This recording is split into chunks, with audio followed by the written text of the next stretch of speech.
Good evening, ladies and gentlemen, and welcome to the SAIEE Telecom Section's 5G webinar series tonight, which is, like I said, produced by the SAIEE Telecom Section in support of the SAIEE Africa Utilities Technology Council, IEEE South Africa Section, IEEE Africa Council. Before we start, a few webinar considerations. Attendees are reminded to ensure the volume is turned up on their device. Ensure you have a stable internet connection. This will ensure the streaming and audio will run smoothly. Attendees can ask questions via the questions panel located within the GoToWebinar control panel. By default, the control panel is located on the right-hand side of your screen. The chat function is reserved for webinar organizers and panelists to communicate with attendees. Attendees will not be able to chat with each other, however, are encouraged to ask questions. A recording of this webinar will be made available on the SAIEE YouTube channel, SAIEE TV. The recording will also be made available on the SAIEE website under the events drop-down menu in the section Past Events and Webinars. This page is updated regularly, so ensure you check back as often as possible for new uploads and subscribe to our YouTube channel. A certificate of attendance will be issued a few weeks after this webinar once we have received the CPD validation number from EXA. I'd like to now introduce you to our host for tonight, is Dr. Moshe Masonta. He's a research group leader at the CSIR. He's also responsible for the development and implementation and execution of the research and development strategy for the CSIR's network system and applications impact area of the Next Generation's Enterprises and Institutions cluster.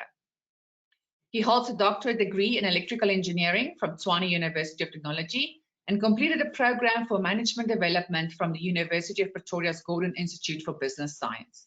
Dr. Masonta is a technical member of the Gauteng Fourth Industrial Revolution panel focusing on connectivity under the Digital and Infrastructure Technologies workstream. I hand you now over to Dr. Masonta. Thank you very much. Good evening and welcome to tonight's webinar, which is focusing on 5G applications.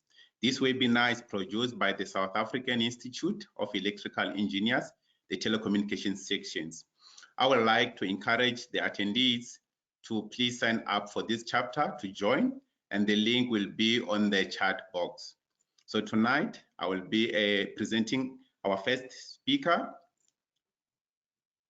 Rian is sorry, I want to remove this. Apologies for that, I can't.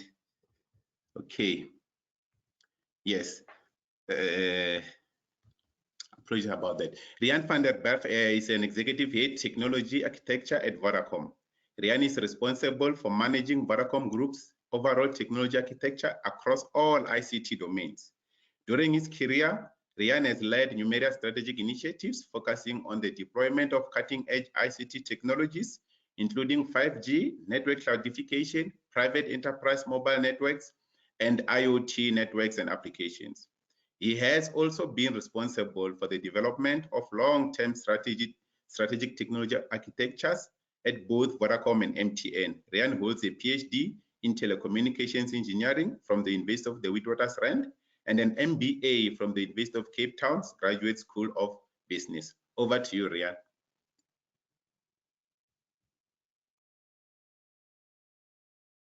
Good evening. Thanks for the introduction, Moshe.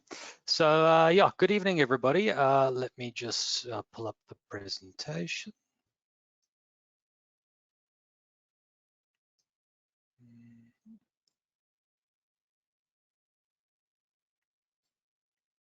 Right. So I hope everybody can see that. Rian, we see your screen. We see your blue screen.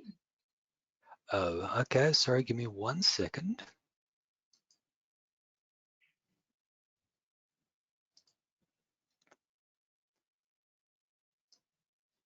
Yes. Is that better? Just swap your display.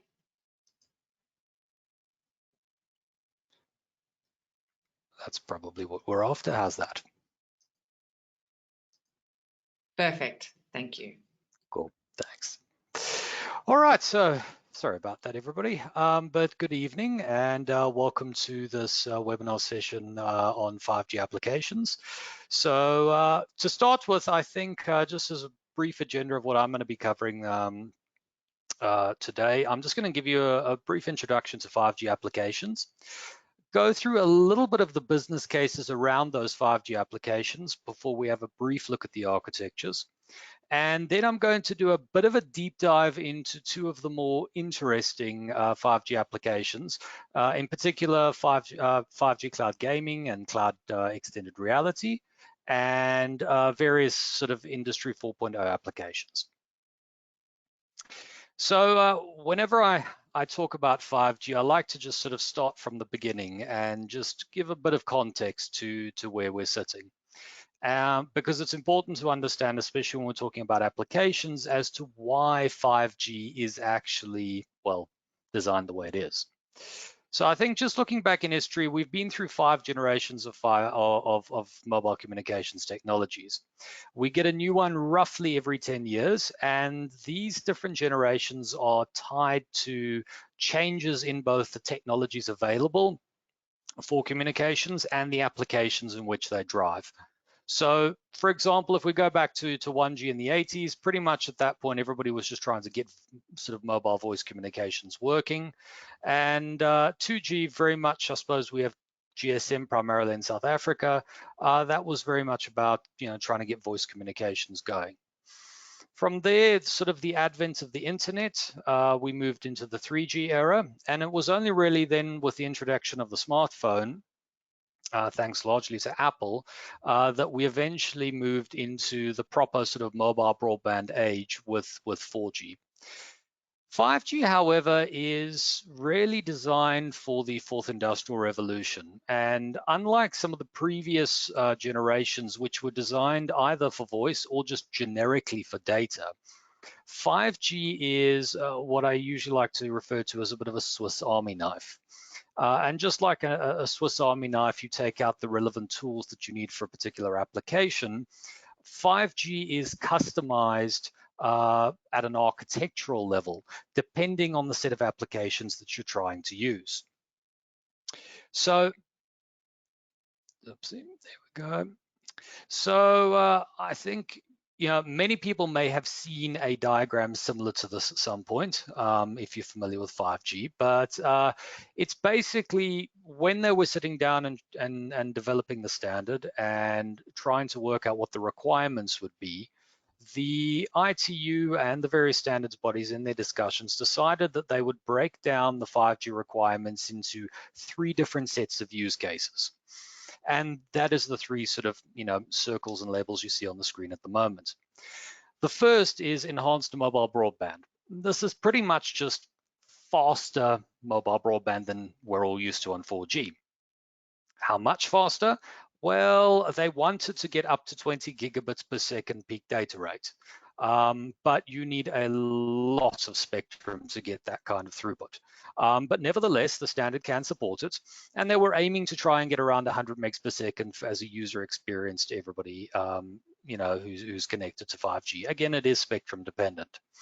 Now, these particular use cases are primarily just, trying to get a faster speed to your phone or to your fixed wireless access for various applications such as video streaming or maybe smart home and IoT, even eventually things like 4K and 8K video streaming.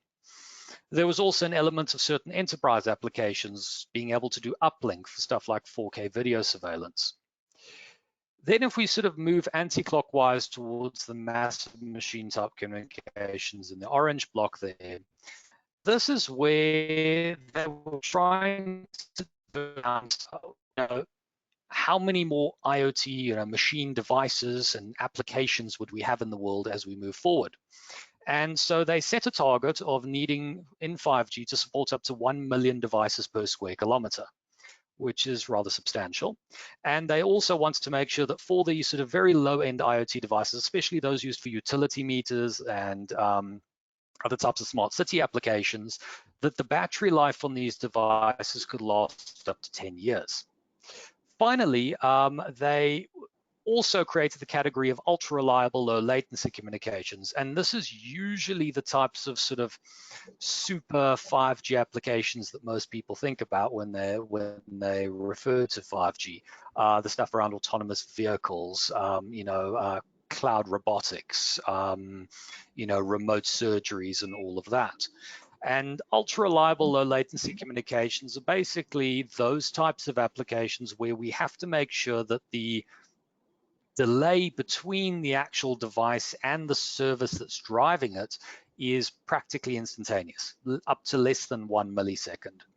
And at the same time, they also factor in certain particular requirements, like maybe needing to operate some of the stuff where the actual mobile terminal might be moving up to 500 kilometers per hour. So from there, I suppose you may be asking, if we look at all of these different types of applications, what is the potential business case moving forward?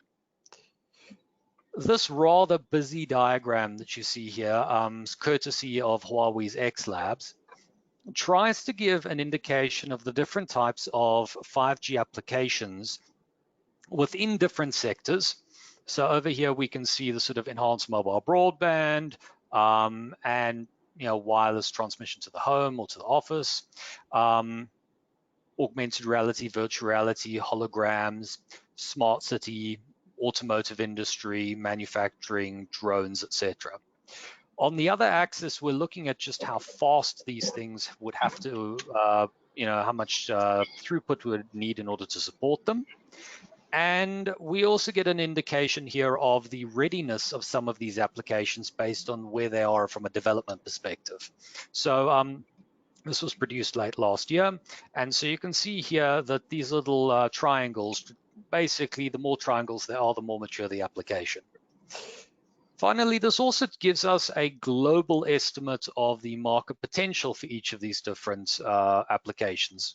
Basically, the bigger the circle, the more money there's theoretically, or revenues that will be driven. And depending on what color we've actually circled on it, it'll tell you whether any of these are any of those ultra, low latency, ultra high reliability applications I discussed previously. And finally, the color coding just gives you an indication of the throughput required. So just to draw attention to a couple of examples here based on those 3 different categories I went through previously. If you were talking about, let's have a look here, this screen block here around fast broadband, ultra high definition TV video streaming. This is basically an enhanced mobile broadband service. It's fairly mature. Wouldn't say it's necessarily widespread yet, but it doesn't require a very low latency. It's probably going to be very widely used, hence it'll be a great revenue driver. But it does require a substantial amount of throughput, because obviously if we're looking at ultra high definition TV, you're going to need quite a few megs in all as well to service that. If we then try and have a look at maybe something on the massive machine type communication side, we can have a look at the sort of generic IoT connected devices here, which is just really sensor-based systems, basically just sitting at your typical sort of utility meters, anything where I'm just measuring my general environment. Here, the throughput required is not very high. You're not sending a lot of data, you're not sending it very often. And you don't really need to worry about latency either. But there's a huge revenue opportunity for this, because there's a lot of these devices would one day be spread around a smart city or various other sort of environments, even a smart home as well. Finally, let's take one of the more interesting applications, and this is one I'm going to get into just now in a bit more detail. And we have a look at premium cloud virtual reality. And what this refers to is actually transmitting a virtual reality signal from the cloud as the equivalent of a video stream, and then taking your responses as the user of that virtual reality service and transmitting it back to the cloud so that it can translate that in real time. Hence, this actually has a very low latency requirement, because, well, if there is any latency, you probably wouldn't be feeling very well, maybe a bit nauseous, because you get that delay between using the controls and the actual virtual reality stream that's coming back from the cloud. It also requires a very large amount of throughput. Why? Well, because it's virtual reality, it's very high definition, it's premium, you're going to be requiring a lot of throughput for this as well. And based on the analysis that was done for this, they would estimate that this has a fair amount of potential to drive a lot of revenue. But despite these types of analyses, and you can get them from most consulting companies, vendors, various vendors each produce their own versions of this. A lot of the time, these are projected over the next 5 to 10 years. And it also helps to then consider the current state of affairs in the world. The past year or so, with the advent of COVID-19 and essentially, the change in our society that we've seen, has actually driven an increased demand for digital services and platforms. And this has happened differently for both consumers and enterprises. On the consumer side, pretty much stuff like work from home has become the new normal. If COVID had not happened, yes, I'm sure that, work from home, video conferencing, all of those types of applications would have eventually become mainstream. But it likely would have taken up to 10 years before that had happened because it required a cultural shift. COVID-19 has definitely driven a lot more demand for those types of capabilities, and then things along, needing increased online socialization and gaming because people were stuck at home, trying to switch to online education, still gain access to those kinds of facilities for children and students. And obviously, people still need access to both, retail services, e-commerce, and then to remote health applications. On the flip side of it, the enterprises who provide all of these capabilities have had to try and rapidly digitally transform their operations. So they've had to deploy lots of collaboration platforms. Sort of small to medium enterprises that had never used something like Zoom or Teams or anything else before suddenly had to find themselves in a situation where they were using these platforms for the first time. They also had to start looking at online engagement platforms, trying to do sort of customer service via chat, and shifting documents and applications to the cloud so they're easier accessed, automated and digitizing processes, and establishing data analytics capabilities. All of these types of transformations require a reliable and ubiquitous communications layer. And this is very much where 5G is now going to start coming into its own. So if we have a brief look here, what I've tried to do here is, at a very high level, sketch out the sort of 3 different categories of 5G applications and give you a rough indication of some of the key sort of elements in the 5G architecture. Now, I've avoided trying to get too seriously in depth into the 5G core network architecture or even the radio and starting to look at interfaces, because I'm sure you've covered that in some of the other webinars that have come before this. So I rather wanted to focus more conceptually on the actual underlying infrastructure that's driving these 5G applications, because there's a lot of this underlying infrastructure that doesn't currently exist. And the lack of that is basically going to limit our ability to deploy a lot of these applications, certainly in the short term. So let's start at the bottom here. We effectively have our radio network sitting here. We're obviously deploying various types of spectrum, and we've got different types of devices, IoT devices, normal sort of mobile phones, laptops, etc., all communicating via 5G through to our nearest tower.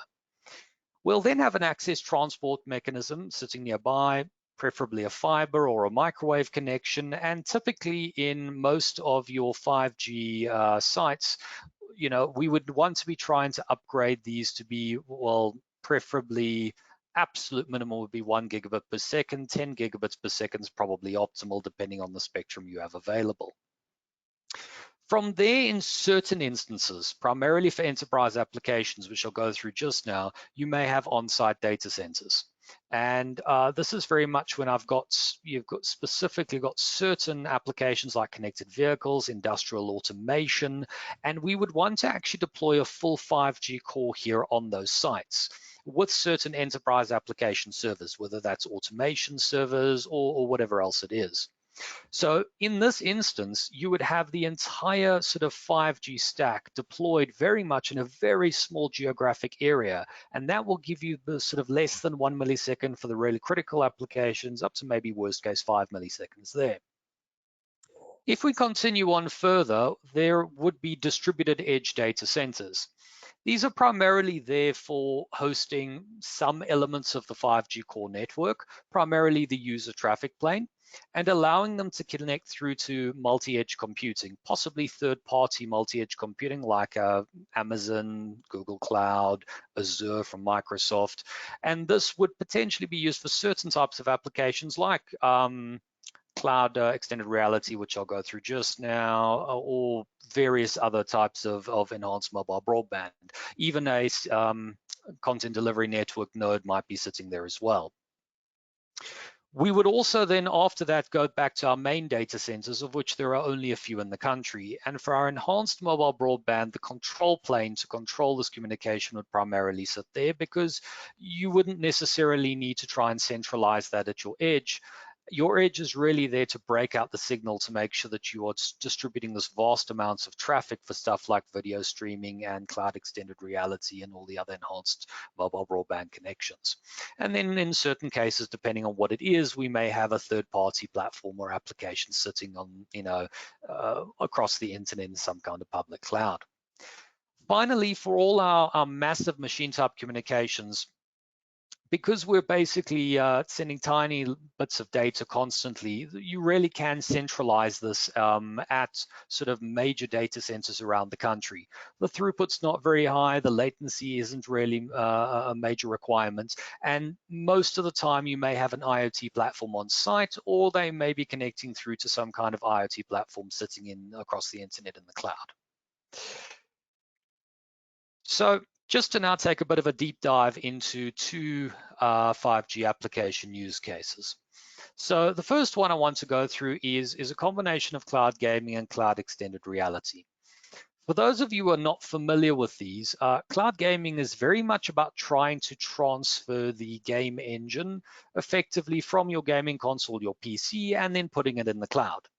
A somewhat simplistic way of putting it that I sometimes use when I'm explaining it is to say, if you had your PlayStation, your Xbox console, and somebody was to take it away from you and go and put it in a data center somewhere, and then give you a very, very long cable to connect your TV to it and your sort of console controller, then you'd basically have cloud gaming, and you just swap that cable out for 5G. So now, the benefit of doing something like cloud gaming is that you can almost create the equivalent of the Netflix for gaming. And that is what a lot of guys have been trying to do, to a greater or lesser success on the business side. But certainly with 5G, we're able to deploy those gaming engines and capabilities using multi-edge computing right at the edge, and then use the low latency and high throughput of 5G to enable these types of applications to work. On the other side, we have cloud extended reality, and it is somewhat similar. For those of you who are not familiar with the concept of extended reality, it pretty much is broken down into sort of three categories. We have virtual reality, which is where we basically generate a virtual world for the user to experience.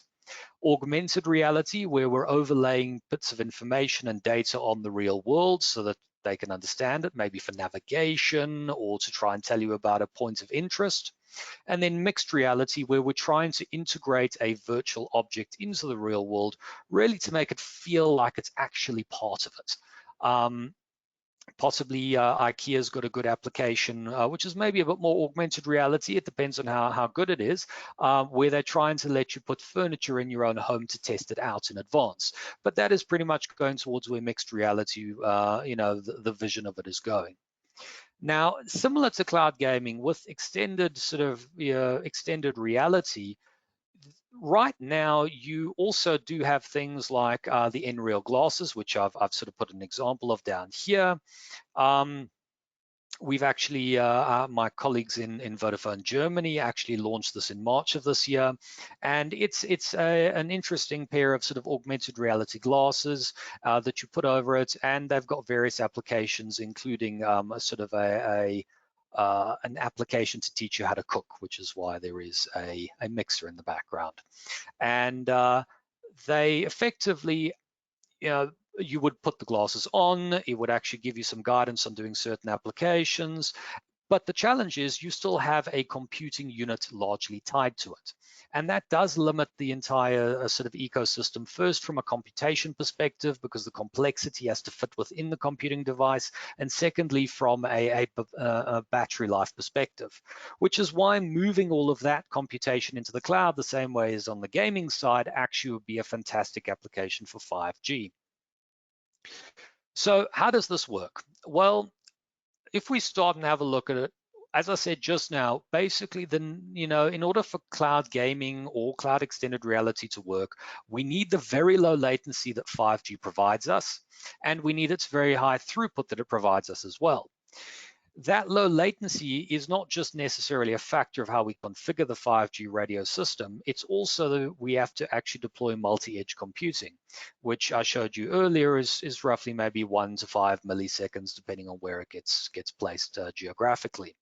So, and we would need to put this type of infrastructure in each regional or geographic area where we want to deploy this application, which means it's unlikely to become widespread anytime soon. There's a lot of infrastructure would have to be deployed.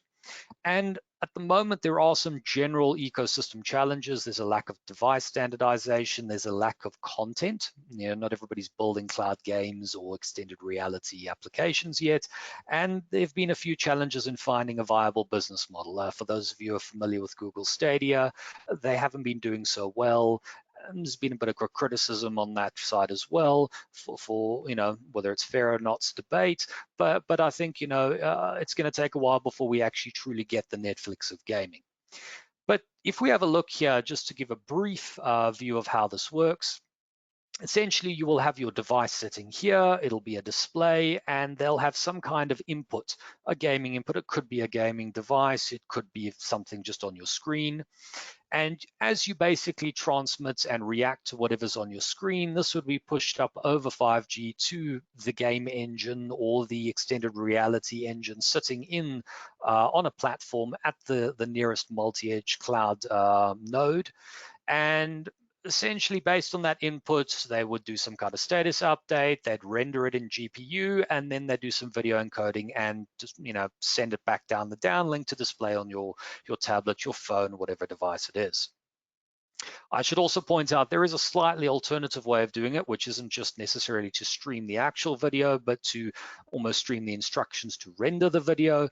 But at a high level, the concept still works the same way. Just on the bottom here to give you guys a brief idea of the kinds of latency and throughput requirements. On the throughput side, it depends on the frame rate that you want to achieve, on the level of video resolution. It can be anything from 6 megabits per second all the way up to 100 megabits per second. And obviously, especially on the cloud extended reality, if you really want your experience to be very realistic, you would obviously want a very high throughput.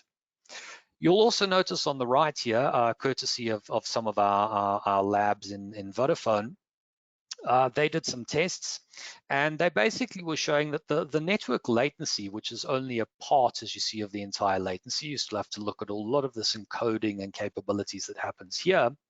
But you'll see for cloud AR and VR, we need roughly 2 milliseconds, okay, in order for it to make it very realistic, to make it near instantaneous.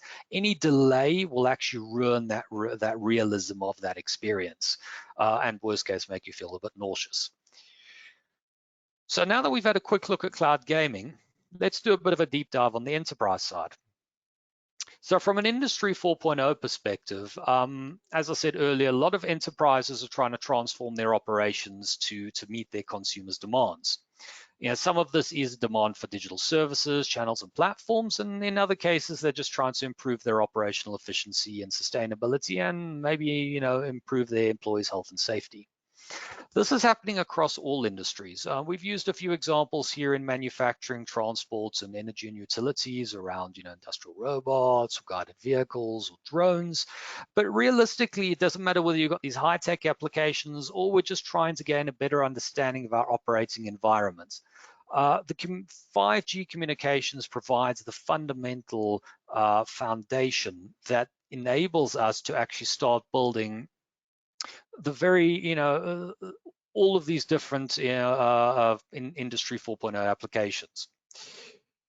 So just to have a quick look, and I thought what I'd just do is just to give you guys a bit of context. We at Vodacom bought a company called IoT Next in 2019. And part of the reason why I wanted to introduce this is just for context in terms of how IoT plays into the overarching 5G ecosystem. A lot of people tend to just, assume that the network would just be put down and that we would then move on with things, and most of the 5G applications almost be over the top. Now, that is partly true, but when it comes to Industry 4.0, we have to actually start building an ecosystem. And in this particular case, our partnership with IoT Next is a key part of that. So if we have a look over here, you'll see that at a high level, the sort of IoT 5G ecosystem is split up into, we need some sensors, it's whatever's going to be deployed in the industrial environment. We need IoT edge gateways to actually capture that information from the sensors. We need connectivity, provided by Vodacom in our case, and it is 5G, obviously. And then we're going to need some kind of IoT platform to capture the data, put it into some kind of data analytics environment, and then obviously provide it to certain services. And those services could be anything from trying to track assets and inventories, all the way up to handing it over to a machine learning algorithm to maybe perform industrial control applications. So this is just a very simplistic view of how you would put that all together. Now over down here, I'm just went through a few generic IoT examples, but a lot of these actually provide a precursor to actually building 5G applications. For example, we could start off with connected vehicles and assets in the mining, oil and gas industry. From there, we move from the connected vehicles and checking on, whether they're being driven safely, are they being maintained, how productive are they, and we eventually move up to teleoperating or remotely piloting them, which maybe means I can move that worker out of a dangerous, maybe mining environment and put them in preferably a nice, comfy sort of air-conditioned office environment. Other things that would also go a long way could be things like we could start with smart workers, where we start saying, okay, can I just keep an eye on where is my worker in a where are they in my environment? Are they safe? Are there hazardous gases or materials around them that we need to worry about and get them away? And then eventually work their way up to actually giving them things like augmented reality glasses that they could be used for either training purposes or to also try and help them better perform their actual jobs. But I think one of the key things also to understand is that just like for the cloud gaming and the extended reality, we also need fairly specialized infrastructure in order to support these 5G applications. And one of the key concepts behind that is what we call mobile private networks. Mobile private networks pretty much are dedicated networks that are designed for Industry 4.0 applications. Now, why would we want this? Well, most of the time in most industries, they are really, really concerned about making sure that the health and welfare of their staff is protected, that intellectual property is protected, and therefore they need to make sure that the actual communications medium that's driving all these applications underlying those requirements is very reliable and very secure. Hence, often, especially, we've been looking at doing some POCs with various mining companies and a few other industry players in manufacturing and that, and they all would like their own sort of dedicated network infrastructure to try and guarantee them that when they are busy with these various applications, that they are going to actually be safe and secure. So mobile private networks basically come in three flavors. The first one is what we call a hybrid mobile private network. This is a situation whereby we deploy some dedicated infrastructure on a particular sort of site, a factory, a mine, whatever else it is. But we also, there may be existing public network coverage in the area.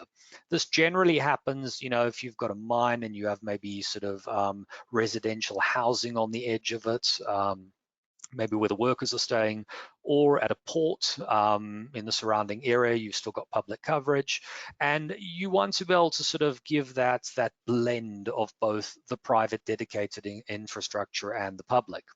So we deploy dedicated infrastructure on the particular site. We allow the public network to be there, and then we effectively allow a level of roaming between those two.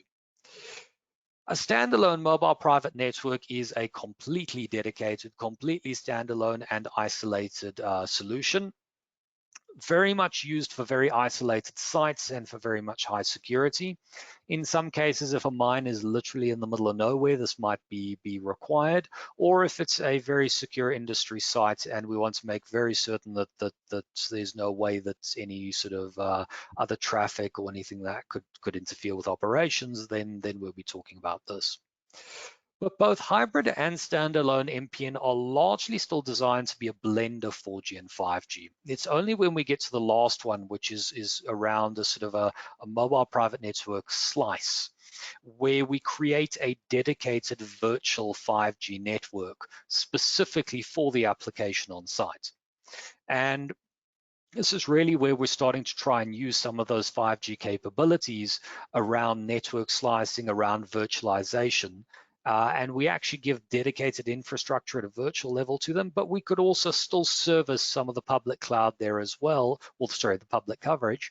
But we would obviously be prioritizing within the small geographic area, the enterprise applications, especially if it's something critical like industrial automation. So just to round off then, how do we actually deploy these within the ambit of 5G? Well, I think whenever we're starting with a new enterprise site, it's not a case of we immediately just jump all the way through to industrial automation, remotely piloted vehicles, and all of those other sort of 5G applications. It's a gradual journey building it up on the way there. And so when we start off, usually the initial deployment of mobile private networks is pretty much focused on 4G. And just trying to get the general network coverage and infrastructure in place. We'll then usually deploy some sort of virtualized edge core, for reliability. We may be deploying voice over IP if they want some voice communications, and usually some kind of IoT edge portal. At this point, the key goal here is to focus more on standard basic IoT services, trying to gain an understanding of the actual operating environment. Can your workers speak to each other over mobile communications? Do I have sensors to detect where my assets are? Are there poisonous gases in a mining environment, etc.? And also to keep an eye on things like connected vehicles, maintenance, performance, location, etc. Once we've gained a deeper understanding with the enterprise customer within that environment, we can then move on to the second stage, which is trying to sort of increase the capacity of this and then add in an element of data analytics and visualization. So this is where you could start adding, and I should also point out at this point is usually when we're starting to deploy 5G, usually in non-standalone mode. So this is where we'll be looking at things like video surveillance and maybe even using some kind of machine learning algorithms and that on the video surveillance. Considering COVID-19, it could be something like counting the number of people in an area and making sure they're socially distanced. It could also be for security purposes and having a virtual tripwire to send off an alarm if somebody goes into an area where they're unauthorized. Connected workers as well, again, tracking where the workers are, making sure they're not in an unsafe area, also maybe monitoring their health and safety, and then using some of that for real-time alarming and analytics on your actual operating environment. And at this point, we probably would start with some basic sort of augmented reality, virtual reality. Usually this is for sort of training purposes, also to guide people remotely if they're not as familiar with a particular piece of equipment or industrial process. Somebody more experienced could remotely guide and help them. To realize this, obviously, as I said, we deploy 5G. We'd still have our Edge 4G core, our IoT portal, our VoIP, but we would be integrating into third-party applications and platforms in order to realize some of these. Finally, we get to the actual real advanced 5G applications. And this stuff is mostly in prototyping phases almost globally. Nobody's really at the point now where we're doing this on a wide scale. It's probably still a few years out. But nevertheless, at this point, we would actually have a completely 5G only dedicated network slice within the actual industrial environment. And we would actually deploy a dedicated 5G core on site. And this sort of dedicated infrastructure and hardware, through sort of customizing it for each sort of industrial application, we would then be able to support things like SCADA systems, drones, remotely piloting them or autonomously letting them sort of roam around within the environment itself. We could do things like cloud robotics, V2X, remotely piloting the vehicle or letting it be autonomous entirely.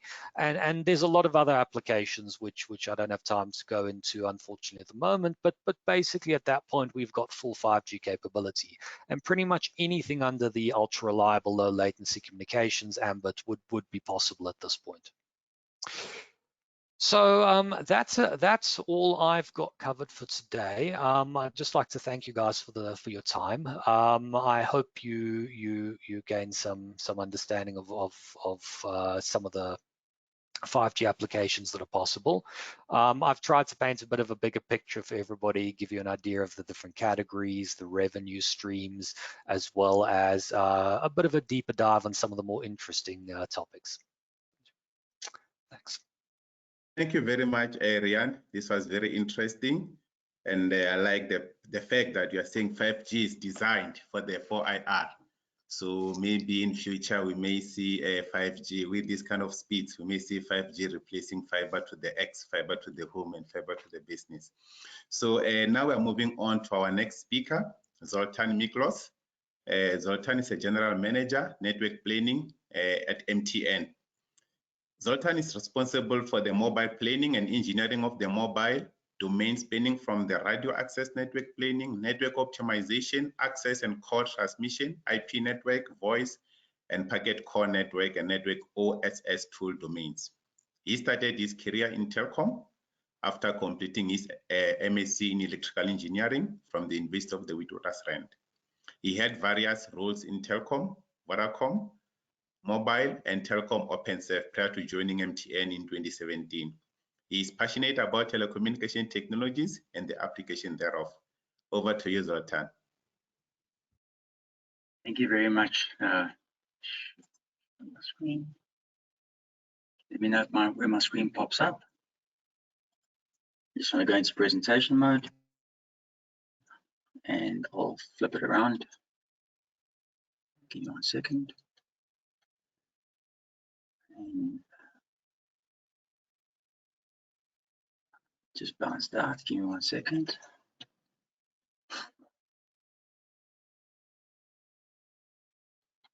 Can you, I'm just going to swap to, is it okay on your side? Good, it's good. Thank you. Okay, welcome everybody. This is kind of weird for me. I prefer doing a presentation in a live environment because then I can see people's reactions and people's faces. Talking to a screen is not my forte, so yeah, bear with me. But I think what I've done is I'm actually glad Ryan went first, and the reason why is he kind of gave a lot of the context and the background, so I don't need to focus on some of the use cases. I thought what I would do in this presentation is let me give you a view of what we at MTN are doing, some of the practical challenges in terms of deploying a 5G network. So I've titled the presentation 5G Application Enablement. As you said, I'm a general manager for network planning. We follow what we call a plan, build, operate model. So I'm the one general manager in terms of the planning and the engineering of the network. My team spans from all the way from the radio through to transmission, mobile core transmission, access and core transmission, IP, and then tools and OSS systems. So it's really the full scope of the mobile network. My presentation has got a couple of key themes, but I thought let me first start with context. Then I'll go into network enabling programs. I wanted to give you a feel of what we're doing and why it's applicable. 5G use cases, Ryan did such a good job. I don't have to focus too much on that, but I'll give you our view on it. And then I'm just going to focus on some key areas before I finish the presentation. I thought let's focus on the core, a little bit on radio, what we do on the radio access network, on transport, and then some of the power initiatives that we're busy with. Okay, context. In actual fact, I did the slide 3 times today. When it started with stage 2 load shedding, it was one picture, and then when it moved on to stage 4, I had to update the picture with my Broadband's new title. So yeah, it's an interesting slide. But let's first start with some context. I think the mobile landscape. In South Africa, we've got actually all technologies: 2G, 3G, 4G, and now 5G, like Ryan said. I think people underestimate the complexity to manage legacy and new technologies. So that's a key thing. I think the key message we've always said in the media, and we're consistent with it, is that to deploy 5G, we won't be able to reform existing spectrum. We really need dedicated 5G spectrum. The reason why is we've taken the existing 2G and 3G spectrum and we've reformed that to deploy 4G. So we need dedicated spectrum for for 4G capacity, but also for 5G. So that's been key. I think with the since last year, we went into lockdown, and from the National State of Disaster Regulations, we obtained temporary spectrum in the 7, 800, 2.6, and 3.5 gigahertz bands, and that enabled us to launch 5G. But that's a key thing.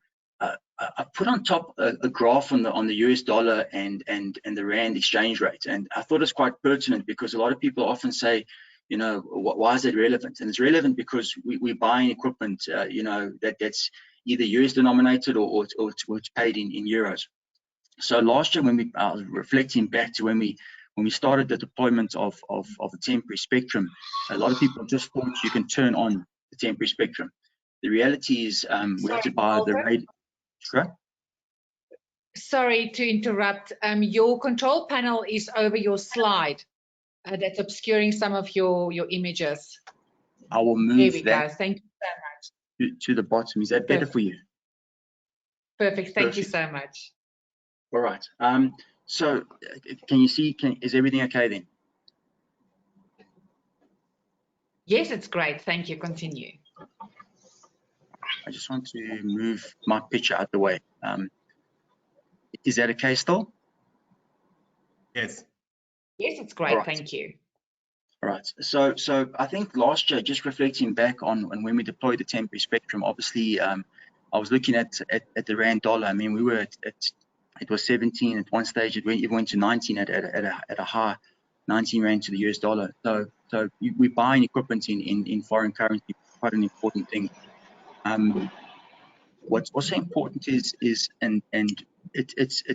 how we monetize the network and how we deploy it.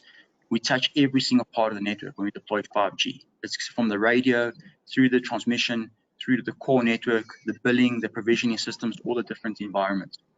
So that's quite important to understand that with, you're not just buying 5G radios, you're literally touching every single part of the network. But we'll go into that in a few slides' time. The IMF situation in terms of the growth for South Africa, it's estimated to be 6% this year. That's quite important because it's people's ability to basically buy these services that you want to sell, which is quite important. Unemployment rate is quite high, 32.5%. So that is an issue. Okay, sorry, there was just a bit of noise. Just operationally, I've got some slides on it, but obviously the decline in energy and the power availability is a key thing that we monitor, and I've got a few slides on that. Theft and vandalism is always a reality.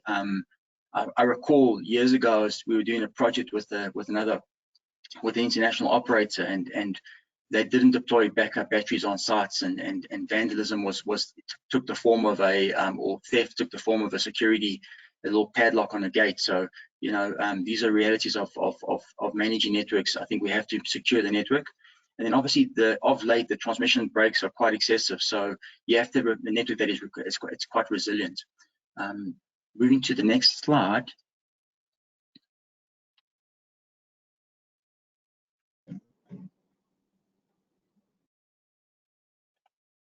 Okay, so I think from a regulatory perspective, I've covered this. I won't go into a lot of detail, but in essence, what we've done is we've reformed 2G and 3G spectrum. We have 96% LT population coverage.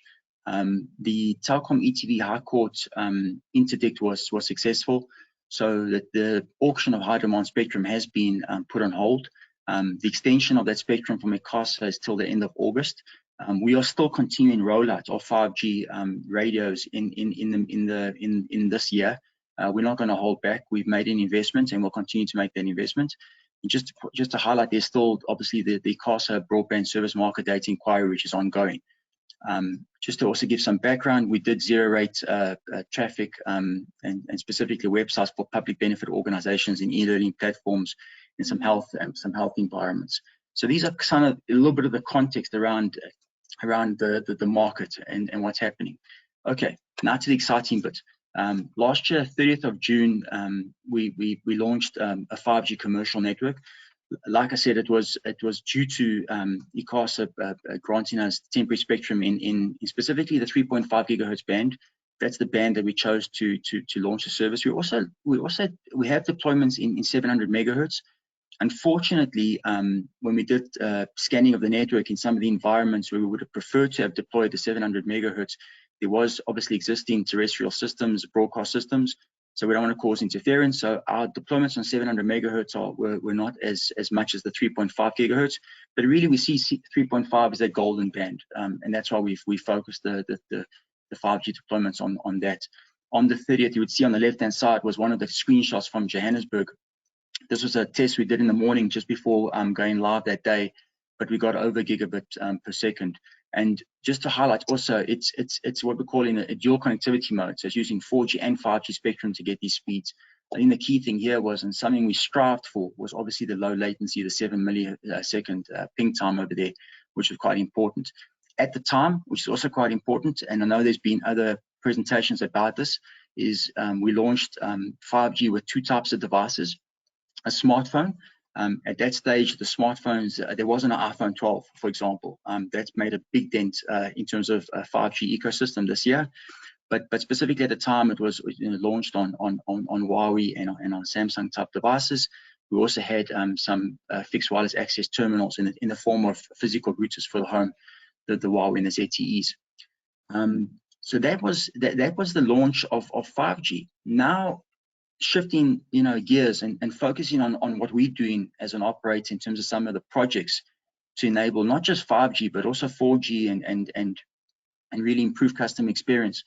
I've taken a subset of the larger projects. There are IT projects, there are digital projects, but I've really focused in on the network and the operations ones. We have a number of work streams. One of them is LT evolution work stream, and I'll go through that in the next few slides to explain what that is. But it's really around modernizing our network, getting 5G ready. The 5G readiness of the network is another key work stream. The work we're doing on the core, we call that the MTN Unified Cloud. That's around the virtualization, containerization, all the work we're doing on the core network. And then obviously the skills, getting the right people, the processes is quite important. On the left-hand side is what we're focusing in terms of key areas of the network. One of those is high-capacity transport. Obviously, with these new networks, 5G, Ryan articulated it also with the bandwidth requirements. It's very bandwidth hungry, low latency requirements, all IP transport. These are key sort of themes. So these are very important for us.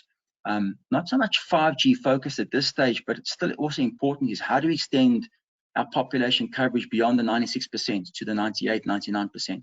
And that really is around connecting the unconnected, the rural connectivity programs that we're busy with. So there's a lot of work happening on that. It could take the form of VSAT backhaul, in some cases microwave, multi-hop microwave systems, but that's a key focus for us. As a company, we're also focusing on wholesale and roaming. I think that, you know, it's a public domain that obviously SAIEE roam on the MTN network, but at the same time, we're offering them a managed service so they can extend their network. So that's quite important. Network sharing is a key concept. You know, with 5G, you have this concept of you've got these mid bands and these millimeter wave high, you know, the high bands. In order to expand your coverage and your footprint, you're going to have network sharing capability. So those are things that they invest a lot of time on and research on. And then obviously spectrum management is critical. Right to the bottom is the work we're doing on the operations environment. So the right tools, the automation of processes, moving from a NOC to a service operation environment, these are quite important for us. So these become the foundation in terms of what we've been doing. And what I've done in the next few slides is really just to focus on one or two of these things to give you a sense of what we've done in the network and what are we doing to enable not just 4G, but also 5G and other technologies in the network. Okay, Ryan focused on this one. I won't go into a lot of detail, but this became this slide we've had for more than 2 years. And really what has happened is, like I said, when we launched 5G, we focused on enhanced mobile broadband. So people often ask me, what is the killer use case for 5G? And really the answer is it is no killer use case. They're all very relevant. I've got a slide which takes this and we transpose it in terms of the network, but I'll go to that in a second.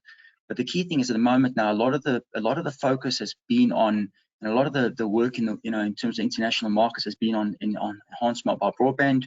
You're starting to see deployments of other use cases. If I take this particular slide, almost the one that everyone's seen, and just transpose it in terms of MTN, this is the way we see it. So what I've done is we've just put together a view in terms of an architecture slice, the use cases, and on performance. I'm going to focus specifically on the architecture and the use cases. So if we look at it in terms of the next, where we are now, T0 or Tier 0 is actually last year. But for the next 2 years, let's say to 2022, we really see, enhanced mobile broadband still being really very relevant. The growth of 5G terminals in the market, more and more people using 5G terminals, the growth of fixed wireless access. In a country like South Africa, where fixed line penetration is quite low, definitely fixed wireless access is a very, very relevant use case. Private networks, we've seen there's growth in private networks. And then, as Ryan articulated, those networks then evolve into more sort of on-premises private networks, as opposed to being from physical appliances to virtual appliances on premises. The bottom is quite important for me because it expresses how we see these use cases and the evolution of the core network. So as the use cases become more and more mature and the requirements become more and more strict, then you need to start deploying a dedicated 5G core. So at the moment now, we have what we call a non-standalone architecture. The 5G service that you see today is anchored on 4G. It's what they call dual connectivity to the 4G and the 5G network. And what you'll find over time is, as these use cases become more and more mature and you start to find more and more stricter requirements, you start to see the requirement to deploy a 5G core network. That 5G core network is pretty costly. And like I said, it's a cloud native architecture. It requires significant investment, not just in the hardware, the software, the people, and it's quite a significant amount of time and resources required for that. So for that reason, we see deployment of standalone architectures from 2022 onwards. That timeline could shift depending on the use case and when it's required. But I think this was a kind of quite an important slide just to reiterate how do we tie the use cases back to the network architecture and the core network. Okay, so on our MTN Unified Cloud program, like I said, what we've done at the moment now, we've deployed the option 3 architecture. Any 5G terminal that you see in the market today works in what we call non-standalone architecture mode. It connects to the 4G, it anchors on the 4G network, and you have connectivity to a dual mode core. We've got a release 15 compliant core, and like I said in the previous slide, we'll move towards, on the far right, a 5G core over time as those use cases evolve. I think the key thing is the 5G, let me say 5G standalone architecture is the target architecture. But it's important that we evolve towards that. You've got an investment in the existing network which has to be expanded on, leveraged on, and then you start deploying standalone architectures. I think as we said before, the evolution supports the more advanced use cases. And then last but not least is you know, the advantages with the current network. You do leverage on the 4G bearers. You know, obviously when you go 5G standalone, then it's a 5G using the 5G bearers in the NR bearers. So it doesn't have any connectivity to the 4G network. Okay, so we've discussed the core network. Let's quickly touch on the radio network, because I think that's quite important, because I think it's important for people to understand what does an operator need to do to enable not just 4G and 4G advanced technologies, but also 5G. So we started a program in MTN in 2019, and in actual fact, the actual first modernization of that radio network started in 2019. But what we've done is we're modernizing every single one of the sites in our network, our radio network. And what we're showing on the left-hand side there is what that radio network looks like today. And the colors, the red and the green. So red is done. So that's basically the part of the network that's been modernized. The green is what we're busy with this year, and the blue and the yellows are what we'll do in future years. But it's quite important that when we started this program, we said, when you modernize the network, it's not just modernizing the physical, let's say the baseband or the actual radio heads, but also the antennas. So that was a key aspect. We couldn't just upgrade the radio without upgrading the transmission network. So I've got some slides on that, but I'll explain why that's also important in a second. We said it has to touch the entire network. So literally every single one of the sites in our network has to be modernized. And the reason why it has to be ready for new technologies, whether it be IoT or 5G, that was quite important. It has to support the latest hardware and software features. That was critical. So there's still, we obviously see legs in terms of 4G still being around for some time. We have to get ready for 5G, but we're also still supporting some legacy technologies like 2G and 3G. So that's quite important. Like we said, best-in-class technologies, minimal capex investment. So you know, it's quite important that we manage that the capital exposure, but it still is significant exposure. And then the key thing for us was also the enabling of new spectrum frequencies. I don't have it in this deck here, but it's quite important to understand that obviously you're going to have frequencies in the low band, in the mid band, and in the high band. And you need to have radio hardware that caters for all those bands. That's quite important. Capacity for wholesale deals is very important. We see more and more networks offering managed services and wholesale activities. So that's quite important that this network enables that. And like I said, paving the road for innovation was a critical thing for us. One aspect I just wanted to touch on, and I was quite excited, and I was thinking, should I even put us into the presentation? But we've done quite a bit of work on the tools for 5G, and specifically the predictions and the planning. So on the right-hand side, you'll see a traditional SM3 prediction model. And what we've done is we've invested quite a bit on 2.5D building data to give us more accurate predictions for 5G coverage. So these are our live sites in the Randburg and Bryanston area. And what we've done is you can see between the right-hand side and the left-hand side. The left-hand side is the newer predictions, and literally you can see it's a richer type of prediction. It's not like the old predictions, which is based on the SM3 model, but with this new model, taking into account the building clutter data, you can actually see the predictions, give us a lot richer view of where the coverage is. And it also allows us to sell 5G to areas which we might have not have sold before. So this is quite an important thing, but this links back to the radio aspect. It's not just about investing in the hardware and software, but also making sure you've got the right tools to support the customer. But I thought this was quite a nice thing just to show you that it's quite important that you get your predictions right in terms of where you can sell and how you support the customer. Okay, that was a mouthful. Let's focus quickly on transport. Ryan had a slide on the transport, but I think it's something I just want to focus on. This is quite a busy slide, so I'll go through it quite slowly, but at the bottom, we show some of the use cases and how those slices could potentially look, across the network and where they extend to. So obviously, some of the ultra reliable, low latency communication type slices extend directly to the edge, where you need low latencies. Some of the IoT or massive machine type use cases could, extend back to the core, more end to end. Enterprise slices could be quite small or quite large, depending on the application. Residential slices, maybe more gaming and enhanced mobile broadband, would go from a regional DC and even down to an edge in some cases. On the top is something I just want to focus on, and that's on the radio side. So what we've done is we've touched on the modernization of the radio access network. Like I said, it's literally modernizing the sites to support the antennas, to support all the different bands required, the baseband units, the baseband capacity. On the transport side, we've been upgrading sites from 1 gigabit per second to 10 gigabit Ethernet circuits. And that's quite important because of the capacity requirements. I think the reality and what we're starting to see is that as you get outside the metro, you're going to need to fiber is not going to be as prevalent, and you need to look at wireless technologies to extend that 5G. In those cases, we looked at technologies like high capacity microwave. We obviously got a lot of those, and specifically also E-band. E-band's quite a short hop, but it's still, it's a wireless tail where fiber is not possible. That's quite an important aspect because it's that upgrade which is quite important in terms of deploying the 5G network and also supporting the higher capacities on 4G.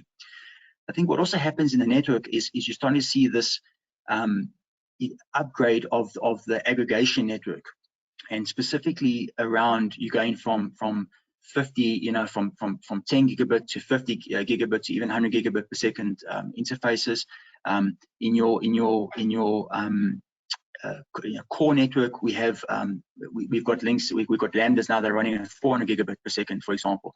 So I think it's quite important just to highlight that when we upgrade and get ready for higher capacities on a mobile network, it literally touches every piece of the network. It touches what I would call the backhaul, and like I said, we've gone to 10 gigabit Ethernet there. From the aggregation, 50 to 100 gig rings, and then into the core network, 100 gig, 400 gig, and even higher capacities going forward. These are kind of quite important aspects in terms of making sure you can support these services end to end. And then of course, goes without saying, you've obviously got local caching on these sites, but you've also got breakout to internet peering points and other cache service providers. So taking that previous slide and just taking what Ryan said, I thought, let me give a physical box view of what this looks like. So if you see, if you deploy these edge compute capabilities to enable some of these use cases at the bottom, as was shown in the previous presentation, what will happen is, depending on the use case, you need to put edge compute capability in different parts of the network. So we've shown some of the locations of where those would be, what are the type of latencies that would be supported, if you deploy these boxes at these locations, and the use cases that they support. I think what's quite important for me is always to understand or explain, there's a couple of aspects. Let's focus on the cell edge. If you look at deploying at a transmission aggregation point that's quite deep in the network, you're going to have power requirements at that site that can support this, not just the transmission network, but also the edge compute environment that is there. So we showed you it could be up to 10 kilowatts of power required at that particular location. But that's quite important. And as that compute requirement sort of gets deployed in different parts of the network, that compute requirement, or let me say that power requirement goes up quite a bit. So it's not just power, space, and it's exactly that. It's the power, space, and cooling that you need to cater for, which is quite an important factor. So these are things that we've been looking at and understanding, and understanding that depending on the use case, we will need to deploy the relevant edge compute capability in the network. But one thing we want to highlight is that obviously it does come with a massive power requirement. And that's why we often focus on power quite a bit. And I focused on this presentation on power quite a lot, just to show that as you start supporting these use cases and you start deploying these let me say, the edge compute capability, the power at these sites goes up quite considerably. And then also you have to secure it and provide the optical network that supports it. I think in terms of the power then, just focusing on the power, this is one of the slides, and I won't go into a lot of detail on it, but we said, if nodes go down in the network, they affect different quantities of customers. So for example, if you have an element going down in the core network, you affect millions of customers, for example. If you have a fiber break on a national long distance and you don't have the let me say the automatic switching and protection, you'll affect hundreds of thousands of customers.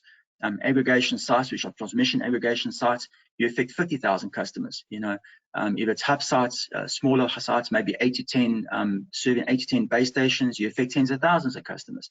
And obviously, if one base station goes down, you affect thousands of customers.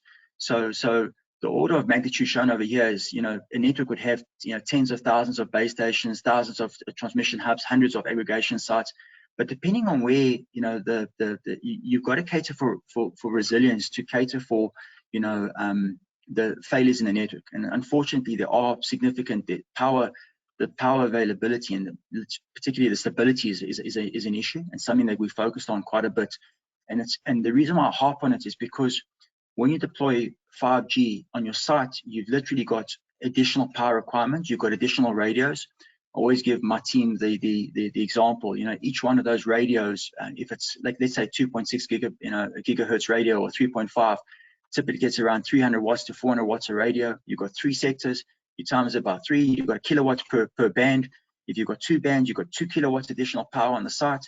If the site goes down, what's that battery autonomy required? So these are things that you need to cater for in terms of power. You also need to cater for that power for your transmission network. You've got to cater for it for your edge compute. You've got to cater for it in your core network. You've got to cater for the fiber breaks. So these are things that are quite important. And we've just given this view. This is always a primer for us in terms of what it looks like in terms of providing that resilience in the network. What it means physically is what we've done is we like to plot every year what the power outages are in the network. And unfortunately, every year it just seems to grow. 1 or 2 months might be, a bit more worse than other years, but what you'll find over here on the left-hand side, we're just showing, for example, 2021, it hasn't started on a good trend. We've had, a significant amount of power outages. Those outages can take the form of national load shedding. There could be a localized load shedding or load rotation. Now I've seen some of the terms. So the reality is there are power outages in the network, and they're growing year on year.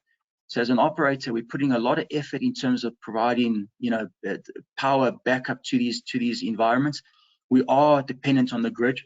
We are, it's people often ask me on solar. Solar is an option, but you can't put solar on every single site. So providing power and providing that backup in terms of failure is quite important. Unfortunately, there is theft of batteries. Every site gets deployed with batteries. So every site network has batteries. Unfortunately, those batteries do get stolen. And what we've done as an operator, we've put in measures to secure those batteries. So that could take the form of, and we've shown it in the pictures over on the slide, that could take the form of epoxy to epoxy this, the batteries into the environment. So it's literally, these batteries are a string, and they're bonded together. It could take the form of concrete bunkers, and then we're showing that on the top, on the left hand picture. So we secure that site. A normal, let me say, metal cabinet won't do anymore.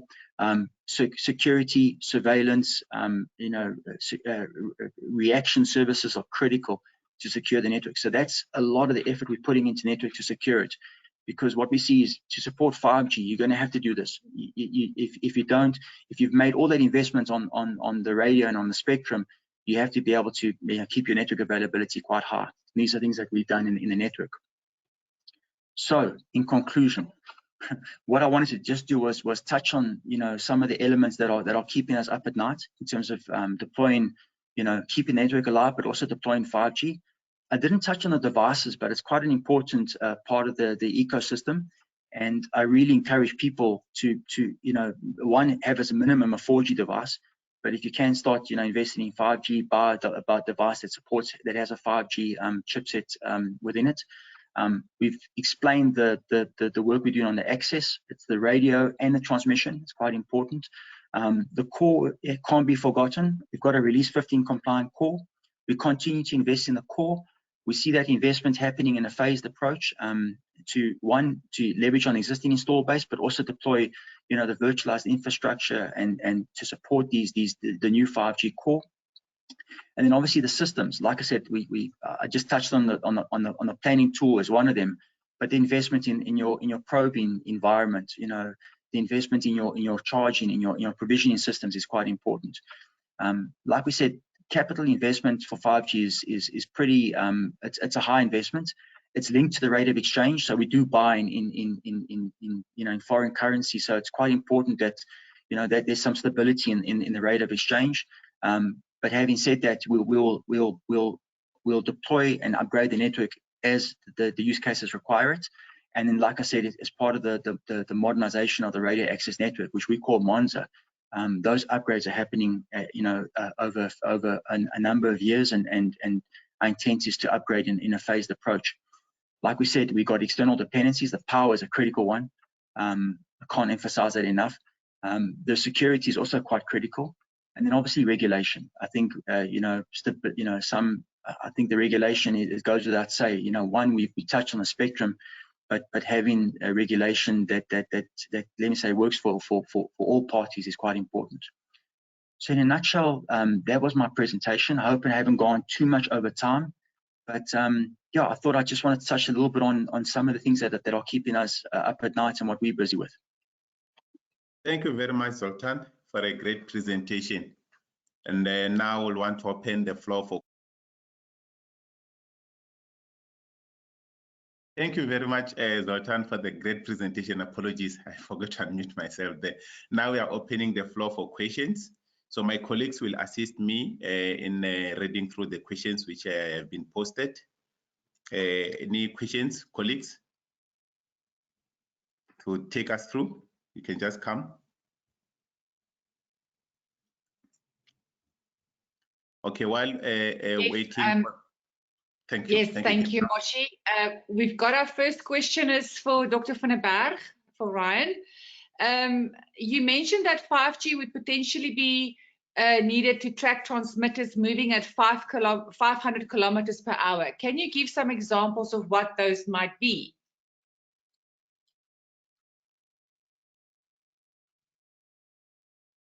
Sorry, Ryan, I think you're muted.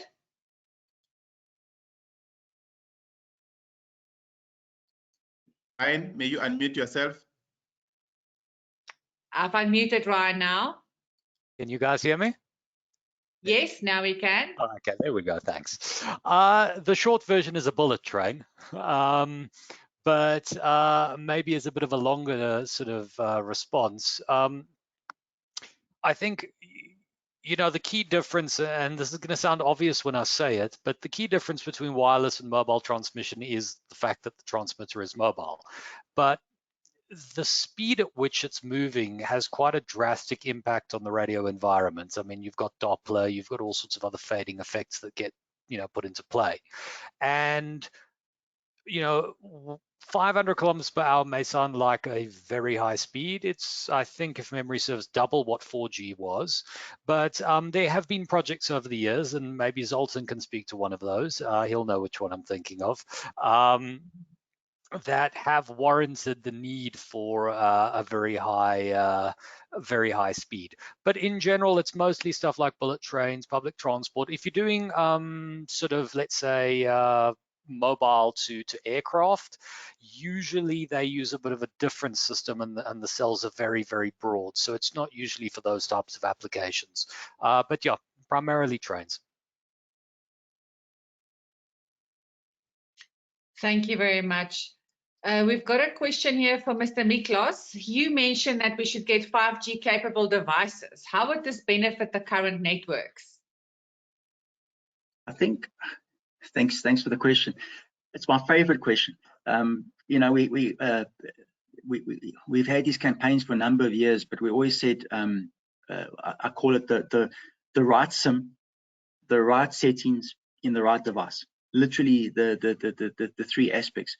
But I think if you look at 5G devices that are coming out, they typically support, they'll support 4G also, But what they do is they support the more advanced features of 4G. So they'll support carrier aggregation. You'll typically have,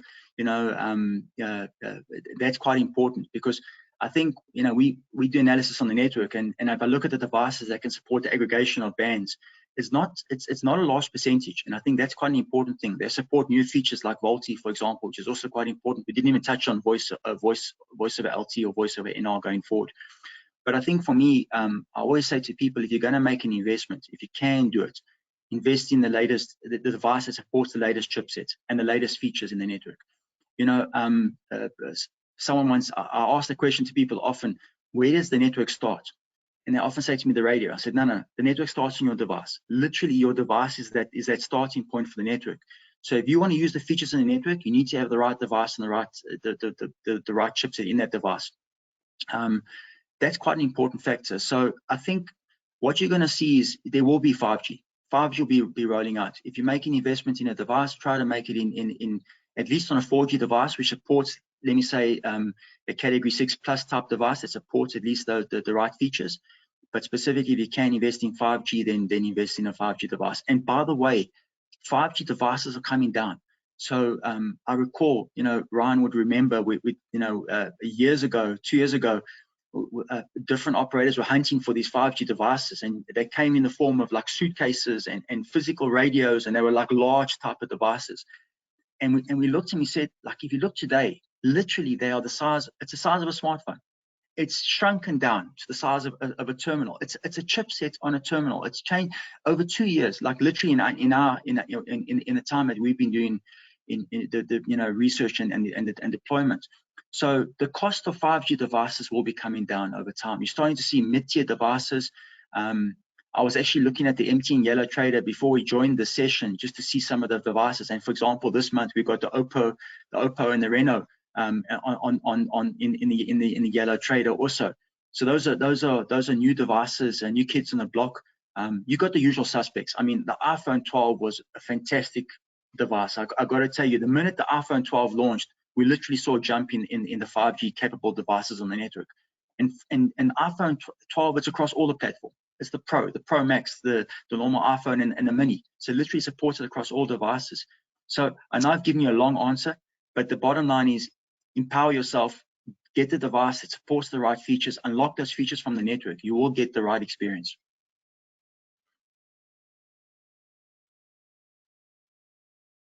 Thank you very much, Zoltan. We've got a question here to both of you. Are you considering deploying open radio access networks in your future networks? Yeah, Ryan, so let me. Yeah, thanks, Zoltan. Short version is yes. We are, Vodafone as our parent company, as well as ourselves as Vodacom, are active participants in TIP, which is basically managing Open RAN. We are very interested in it, and we've actually been busy with some internal trials as well, and yeah, I think it's going to really open up the ecosystem. So for those of you who sort of don't understand what Open RAN is, maybe just a bit of context. Right now, if we have to go and buy some radio equipment from the usual suspects, which pretty much boils down to Ericsson, Nokia, Huawei, or ZTE, there are a few other options, but in general, those are your big four. Whenever you buy sort of radio equipment for them, you have to buy the sort of radio unit itself, which may be integrated with the antenna depending on the configuration, and you buy what they call the baseband unit, which does all the primary processing. The primary baseband unit sort of sits at the bottom of the tower, the radio unit sort of sits at the top, and they connect it via fiber. And usually you buy it as a suite. Okay, so you get the whole thing, and that's just the way it is, and you don't really have an option. Open RAN is designed to split it on two fronts. One is I can buy a radio from one vendor and I can buy a baseband from another. And secondly, it tries to abstract the hardware. So therefore I can get the software from one vendor and for both the radio and the baseband. So theoretically we could have 4 different vendors. And the benefit of this is they're trying to break the stranglehold that the sort of 4 primary vendors have on the industry globally, because that is, you know, pretty much all you have to turn to. And they all produce great equipment, don't misunderstand me, but it's good to have options, and it's good to, even for them themselves, because we can't mix and match radios or basebands even between those 4. And so Open RAN really is opening up, hopefully, a lot of opportunities. It's still in standardization and testing, but we're a very big believer in it, and hopefully in the future it'll also open up opportunities for other sort of smaller vendors around the world to start actually, you know, trying to participate in the telco OEM industry. I think, Ryan, if I can just add to that, I think I echo everything you've said. I think, Moshe, it's definitely a topic for your next you know, future session, because it's, I mean, a fantastic topic. I think for me the principle is sound. I mean, it makes logical sense. I think what we found is that obviously we'd like to support. How do you support legacy technologies? A lot of deployments in the world have support. You know, if you look at O-RAN, it really focuses on 4G, 5G. If it's legacy stuff, it really becomes a bit more, you know, sort of murky water. The radios aren't normally high power as the OEMs do with distributed RAN type sort of radios. So, you know, it's got some way to go, but it's definitely something that I think operators are let me say, pushing for, and something we should be looking for. I think you just got to, you know, you've got to. It's been developed over time. And I think, I don't want to go into a lot of detail. I think it should be, you definitely should do a panel, let me say, a session on it, because it's a fantastic, I think, a fantastic technology, but there are some limitations at the moment. And I think the guys are developing and starting to catch up to the traditional OEMs. Thank you, gentlemen. We've got a question here for Dr. van der Berg, for Ryan. I'm working on a master's dissertation on optimization of drone location base station using 5G network. What parameters do you suggest I should consider to have a good optimized location?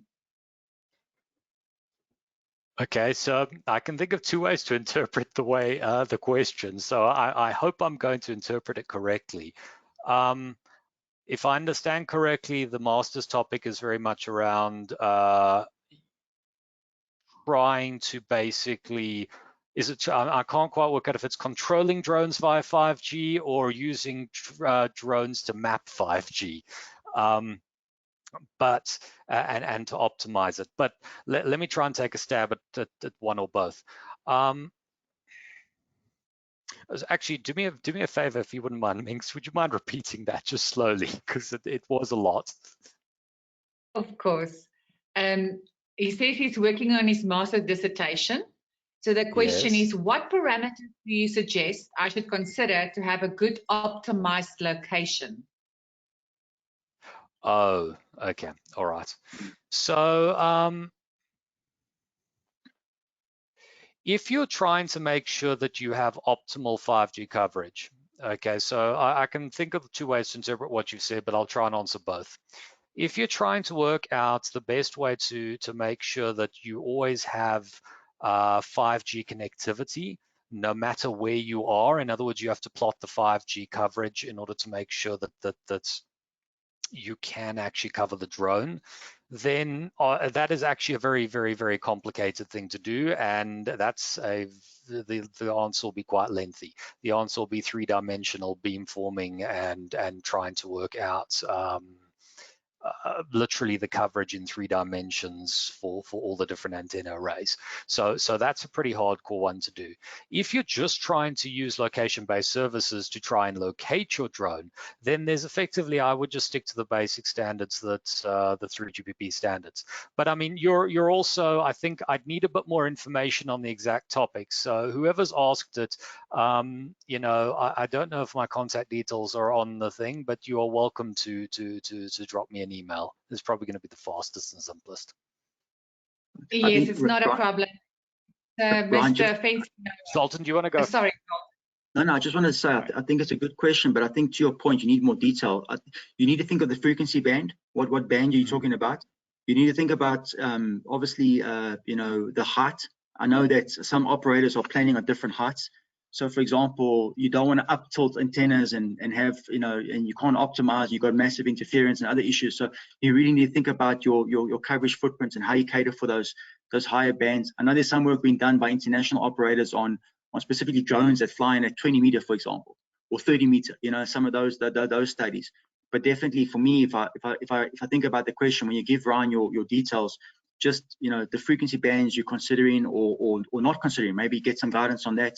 And then, you know, some of the parameters in terms of the heights that drones will be flying at and those kind of things. I think it's quite important. Yeah, no, thanks, Sultan. I think, you know, we've actually done some work on this, both ourselves and actually there's a whole dedicated research division in Vodafone UK on this exact topic. So it is quite involved. And yeah, as Zoltan says, yeah, if you send me a bit more detail, go into all the different sort of spectrum bands and the configs and all of that, then I'd be more than happy to take a look. Of course, thank you. I will send the question to you both to answer, and I'll put you in connection with the asker. It's Mr. Fancy Noah, and he's, I'll definitely do that.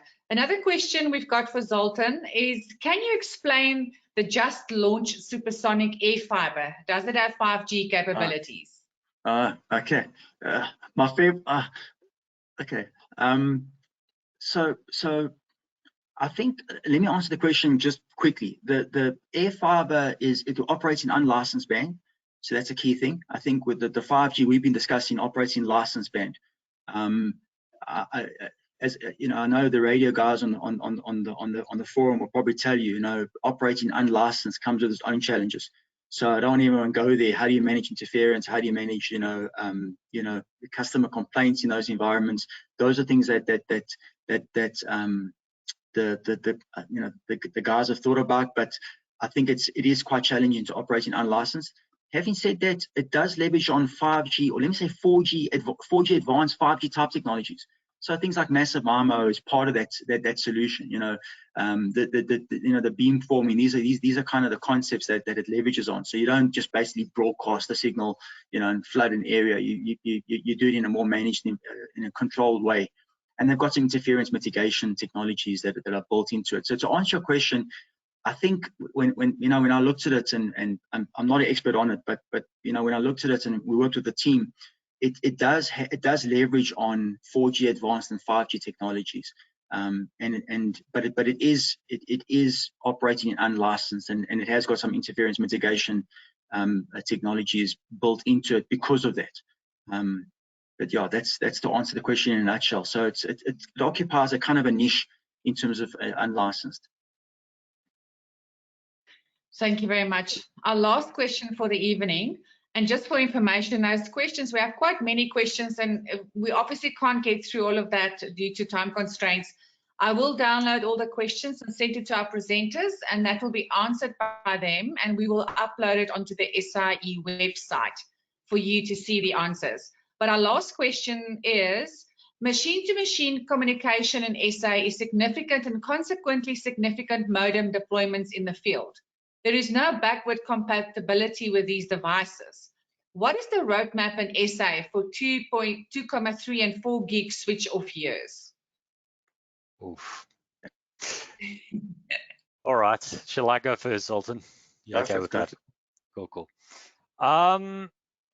There is no official roadmap. Let me start by saying that. I will say that they're going to have to be turned off eventually. Okay, because realistically we're sitting at 2G, 3G, 4G, and 5G at the moment, and that is a lot of networks, a lot of neighbor relations, a lot of management of spectrum, and all the operators are frankly under strain trying to control all of that. So unlike if I speak to some colleagues in Europe who sort of seem to think, well, why do you have to worry about 2G? We've just got 4G, 5G. So I think that's the first point, is they are going to be turned off eventually. But I think I'm, you know, hope I'm not being too presumptuous, but I think I can speak on behalf of all the operators when I say we have no intention of undermining the machine-to-machine sort of comms in the country. It is critical. We're fully aware that all of those, you know, existing vehicle tracking, utility meters, even hobbyists who are using sort of chips that send SMSs for various IoT devices, that they are currently on 2G. So it is going to have to be a gradual switch off. I'd say you probably would first switch off voice and first scale down 2G and leave a thin layer of 2G just to service for machine to machine. It is even theoretically possible to switch off 3G before we switch off 2G for that exact reason. But there are no concrete deadlines. I do, however, I've had this question quite a lot over the years, especially from enterprise customers. The vehicle tracking companies are usually the most stressed about this, but they're not the only ones. And my advice I usually give is to say, look, it will eventually come. It has to happen. And it's not just a case of the complexity. The vendors are going to stop manufacturing the 2G equipment as well shortly, because globally it's not being used. So then it starts to become an issue with spares and parts and all of that. So what I recommend is starting to look at technologies like NB-IoT, narrowband Internet of Things, which is technically part of the 4G family. There are advances in 3GPP which will be moving it into 5G, and that is for very, very low throughput and communications. And then there is a more advanced sort of, well, I should say it's more advanced than NB-IoT, but very low end on the LTE called Category M devices. And there's a 5G equivalent as well coming for that too, which will deal with stuff that's like a meg or so throughput. They're all designed to be very low battery power, but you do need a migration strategy. I'd be loath to give you any concrete dates, because the trouble with that is that, then you get quoted and everything sort of spirals out beyond there. But I would say that any large scale shutoff would be done with, it would have to be sort of coordinated across the industry. ICASA would probably be involved, the ministry would probably be involved, etc. So I don't think anybody needs to worry yet, but I think it would be very sensible to start preparing and to start doing that migration, because it could be up to 2030, but it could also be 2025. We don't know. So you probably would want to just start considering your options. Zoltan, don't know if you want to add or disagree or anything.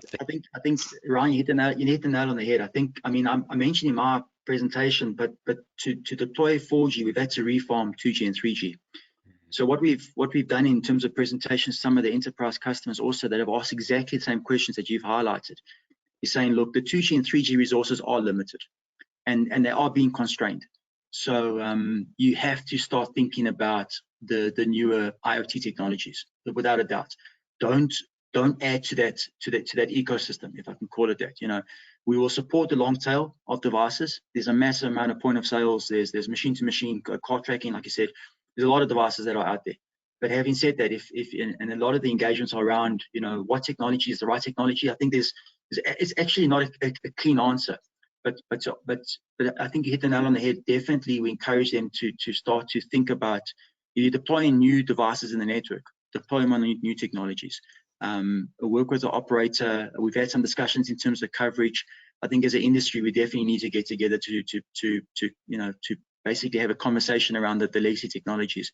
And the reason why it's so important is it's something that we highlight quite a bit, is that the reality is people still have 2G and 3G devices. It might not be machine type devices, it's physical devices in their hands that we have to, so you have to bear that in mind also. But yeah, I think Ryan, you hit the nail on the head. Start thinking about a strategy, new devices, what technology will they support? Gentlemen, thank you very much for your time. Let me hand over to Pascali to give the overall thanks and the closing remarks. I thank you. Over to you, Pascali.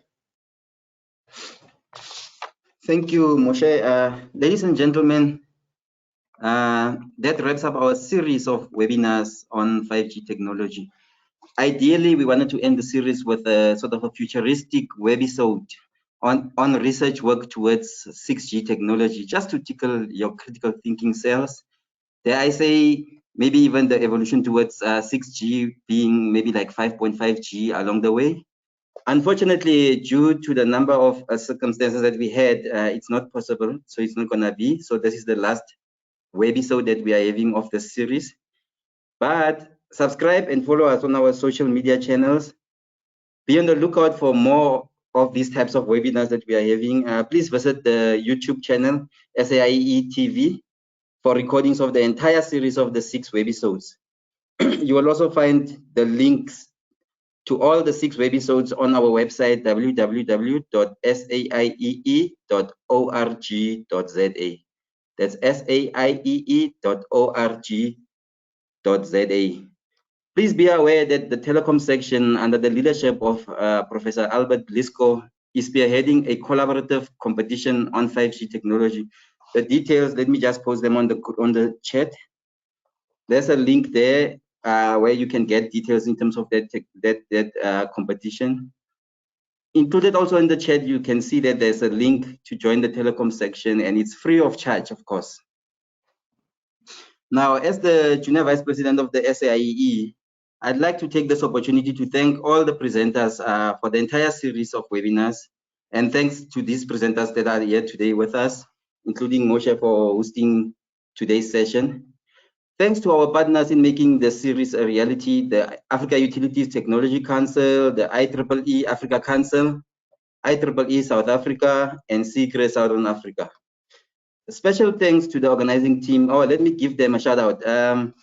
Minx Avrabros, she single-handedly prepared all the marketing material and hosted us every evening, every Wednesday evening for all 6 of them. Thank you so much, Minx.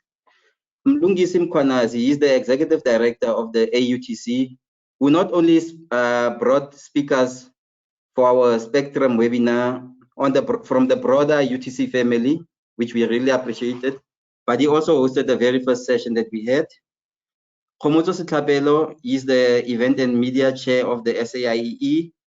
Maite Sako, the deputy chair of the SAIEE Women in Engineering section. Professor Albert Blisco is the chair of the SAIEE Telecom section. William Staki, the chair of the SAIEE Electronics and Software section.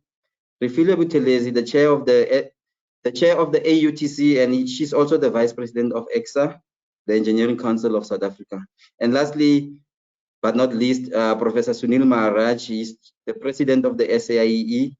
As a telecoms engineer himself, it is actually in honor of his presidential theme that we held this series of webinars on 5G. Lastly, a special thanks to all of you. Some of you have been with us in this journey, the entire series, and I've noticed you guys. Without you, this would not have been possible. Please be on the lookout for emails from us with your CPD points and attendance certificates. Also be on the lookout for an email to rate this webinar. It's your feedback that empowers us to improve our service offering to you. With that said, ladies and gentlemen, my name is Pascal Mutwaseli. I bid you good night. Till the next time, au revoir.